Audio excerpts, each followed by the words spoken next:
जानते ही नहीं तुम्हारा ही इष्ट और आचार्य सब रूपों में है जिसकी तुम निंदा कर रहे हो। तुम्हारा ही इष्ट आचार्य कैसे प्रसन्न हो जाएगा? एक गाल में चंदन लगाओ, दूसरे में थप्पड़ मारो तो ये पूजा कही जाएगी। वही सब रूपों में विराजमान है। नाम जापक किसी भी संप्रदाय के झगड़े झंझट में न फंसे। प्रिया प्रीतम आचार्य वचन, गुरुदेव का मंत्र, नाम उपदेश, बस इतने से मतलब है। हम अपने आचार्य को बड़ा करके दूसरे अपने ही आचार्य स्वरूप की निंदा करेंगे तो हमारे आचार्य का त्याग हो जाएगा अपने आप। थोड़ी सी बात में समझना। हरिराम व्यास जी महाराज जरा सी बात कबीरदास जी के प्रति बोल पड़े।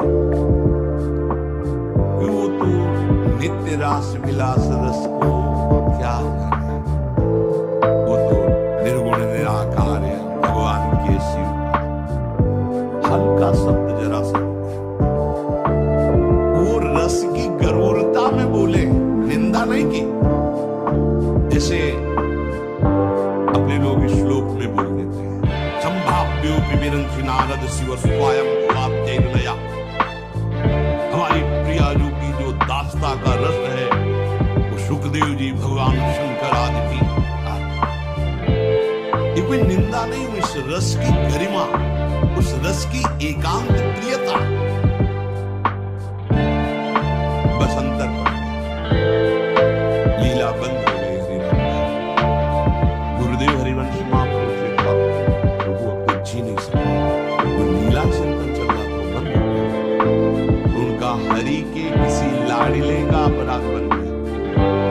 उनका प्रभु आपका आदेश था श्याम श्यामापद कमल संग सिरनायो, तो आज तक किसी वैष्णव का अपराध ऐसा बन नहीं, लीला बंद ही होती है वैष्णव अपराध से।